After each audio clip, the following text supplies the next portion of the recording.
Leaders in Germany, France, and Britain are calling on Iran to abide by the terms of that 2015 nuclear deal after reports that the Islamic Republic would abandon it following the airstrike that killed General Qasem Soleimani. So meanwhile, the United States has sent thousands of additional troops to Iraq, the Central Command region, despite the Iraqi parliament voting to expel the U.S. from the country. And President Trump has warned there are 52 Iranian sites the U.S. would, quote, hit fast and hard if Tehran struck America. So here to weigh in on all of this is Behnam Taleblu. He's the senior fellow at the Foundation for Defense of Democracies. Ben, it's really great to see you. Glad to have you. Happy New Year. Ben, I mean, I'll be honest from the upset, both Krystal and I are very skeptical of some of the action that happened in Iran. I know you have a bit of a counter view. I want you to be able to make that case and make sure that our viewers can hear it. So what is the case for striking Qasem Soleimani for this and justifying some of the subsequent ratcheting of tensions that we've seen in the region? The case for striking Qasem Soleimani is simple. It's basically the case for bin Laden, but imagine if there was the world's foremost state sponsor of terrorism behind bin Laden. Sure. The U.S. has a history of using drones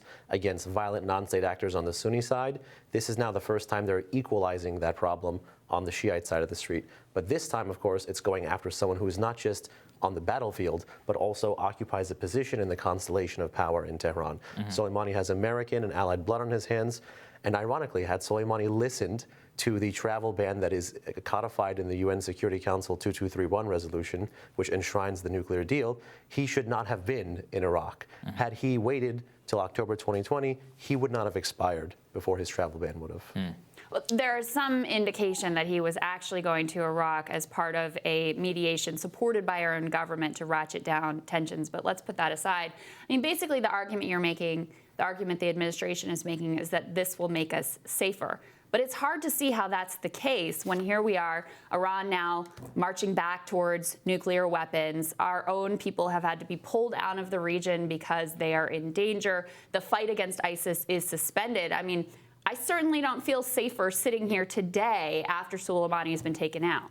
Definitely not my place to tell you what to feel, but I think objectively having someone who has created this partner and proxy strategy for the Islamic Republic of Iran to bait and bleed and kill Americans in Iraq and to send Afghan and Pakistani and Arab children to fight and die on the butcher of Syria's behalf in Syria is making the world safer, not just us safer. It's good for American interests, good for American security, good for allied security in the region. How does potentially going to war with Iran make us safer? I mean, well, fortunately, this isn't a prelude to war. Right. Well, that was what we should play that out then. Why don't you think that this is going to end up in war when you have, look, after this happened, of course Iran is going to take some kind of action. They have said there's going to be military action. The president has said there are 52 sites that have been staked out, some of them cultural sites that he's reiterated would be struck. I mean, how does this not end in increasing escalation and ultimately war? Well, the whole point is to deter Iran from taking these kind of actions anyway, right? So the 52 sites, including cultural, if there's anything cultural even on that list, that is abhorrent, full stop.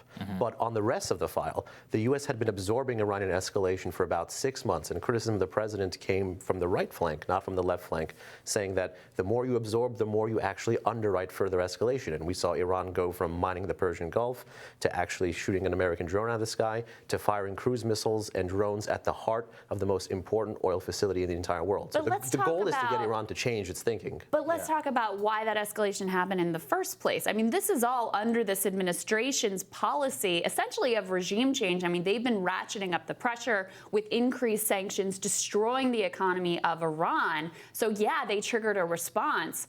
But this is just more of the same. I mean, if you want to de-escalate, this seems like exactly the opposite of the calculus you had made. And in fact, the experts we've had on this show have said that this has just strengthened the hand of the hardliners and consolidated support for a regime that was actually under pressure domestically previously. Yeah, I would strongly disagree with that view. When you look at what the Iranian people are saying, who have actually poured out on the streets in 2017, 18, 19, they're chastising the government of the Islamic Republic of Iran. Thousands and thousands. Many of which are probably regime into the supporters. Streets in support of Soleimani for his funeral. We even know that in authoritarian societies, when you don't turn out for such protests, there are repercussions that aren't reported in the I think that's a good point. Another thing I want to get to is what we're making this case about Soleimani, and the thing is we probably had more justified case to kill him in 2007 than we did today, right? I mean, 2007, that's when we saw the height of the EFP crisis, hundreds of American troops.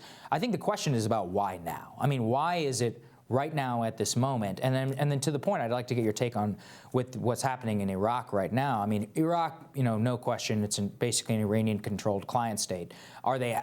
Do we expect to see that ratchet up more now that we've seen what happened with the parliament vote? I guess I'm just trying to get at, which is, I don't disagree that there was justification in killing him. It's more about, why do we kill him now? And does that actually move us towards a place in which we're safer as a country? Well, I think that the Iranians were looking to use Iraq as a way to respond against America anyway. Krystal, you talked about that tit-for-tat escalation. It's important to have a wider aperture here. Yes, the U.S. withdrew from the nuclear deal, had the sanctions. Iran is now responding to how strong and effective those sanctions were by escalating everywhere in the region, hoping to get America to stop the sanctions. But the goal, of course, of Iran is to get America to swerve, to make America accommodate Iranian interests in the region. The whole reason the Trump administration is absorbing all this pressure and getting hit from the Iranians from all sides is because we are not going to take this lying down. The U.S. is not going to be in the position to say, no, Iran has legitimate interests in Iraq, Syria, Lebanon, Yemen, Bahrain, when really you have Shiite co-religionists in places like Lebanon, places like Iraq, saying Iran out. And the reason people in Iraq protested and celebrated Soleimani's demise is because for so long he had been the force that had been using hard power against them. Iraqi nationalism is ascendant now because Iranian imperialism was ascendant for the past decade. You asserted that people in Iran would be celebrating also Soleimani's death, which just to me is insane. I mean, if someone took out a top military commander or official in the U.S. But there cannot be moral equivalency between the U.S. and Iran on this one. We're not saying moral equivalency, but if someone attacked us in that way, people would of course rally around the flag. Of course they would. So the idea that we're going to be like greeted as liberators, thank you so much, is completely bonkers. And if that's actually the calculus,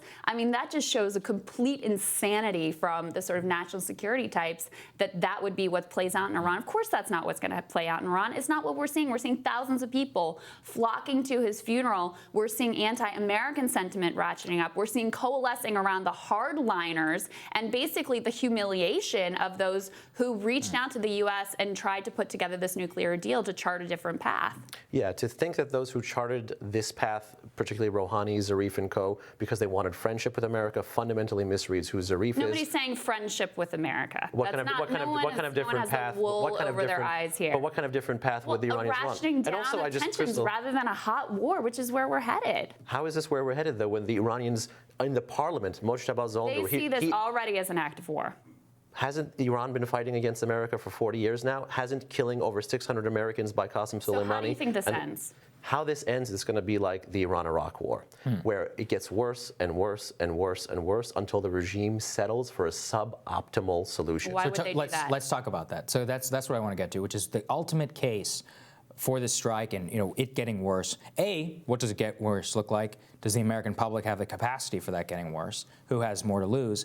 And what is that suboptimal thing that they went for in the Iran-Iraq war, which is basically like a truce? What does that look like when it comes to nuclear interest? That's what I want to get at. Well, that's key, because what will the Trump administration settle for, right? No one knows if the Iranians tomorrow pick up the phone and say, okay, we've had enough. Uncle, we scream uncle, too much. What will the Trump administration settle for with the 12 points? Krystal seems to think the policy is regime change. I seem to think the policy is behavior change. What is the actual consensus in the National Security Council, in the State Department, in the Iran Action Group, right? And how will that consensus change when Zarif says, okay, you have 12 points, but maybe I'll take the first 4, then we'll reject the next 4, then we'll have a phased discussion. Will the U.S. accept that, reject that? That's the unknown here. How will the introduction of a de-escalation of tensions affect America's national security goals? Let's just take this step by step. So Iran's going to respond in some way. And the president has already threatened, if they respond, then we're going to respond in kind, hitting these 52 sites, including cultural sites, which I know you said already is abhorrent. What then? The U.S. has actually backed away 3 times from this exact same threat. I think Pompeo, Brian Hook, and maybe even John Bolton made a similar version of this threat, where if America's interests, allies' interests, or security was hit by the Iranians or Iran-backed proxies, that they would respond. And the U.S. has actually backed down from this 3 times. So you hope that they'll back down? That's your hope? I hope the Iranians actually do what they say they're going to do, which is in Parliament, and this is the point I was getting to before. The head of this National Security Commission in Parliament said, we don't want war, we want revenge. And that means the regime understands it can't win this escalation game against Washington. They'll never win a convention. Because they're already losing the escalation game against Israel and Syria. Iran has been able to go on for so long like this under the Islamic Republic, which is a conventionally very weak state, because it knows these escalation dynamics. It knows how to fight in the gray zone. And that's one of the lessons of the Iran-Iraq War. And Soleimani is a veteran of the Iran-Iraq War, as is his deputy who replaced him. Here's what I would say, and we appreciate your perspective on this show. Here's what I would say. Election after election, Americans have voted against war. President after president has gotten elected saying they're going to pull us out of the Middle East and not ratchet up tensions, not send more of our men and women to fight and die there. And every single time, we continue to get in deeper and deeper and deeper. It's not because we want war. It's not because they want war. It's because you have so many forces here that are pushing us and pushing us and pushing us, continually justifying getting more involved in the region. So when you tell me it's going to be fine and we're going to back off, and it's not, and it's not, it's hard for me to look at our history and what we've seen over the past decades and believe that that is the case. But I certainly pray very much that you are correct. Like I said, always glad to hear insights on the show. Thank you so much. Peace through strength. Let's hope in 2020. Well, you know, nobody can say that we don't have ideological diversity. There you so go. Thank you so much, Ben. You. Really appreciate it. Yeah. Coming up, we've looked at the current administration's response and actions in the Middle East, but how would a future Democratic government react? Journalist Zed Jilani, he lays out the 2020 contenders' foreign policy positions. That's when Rising continues.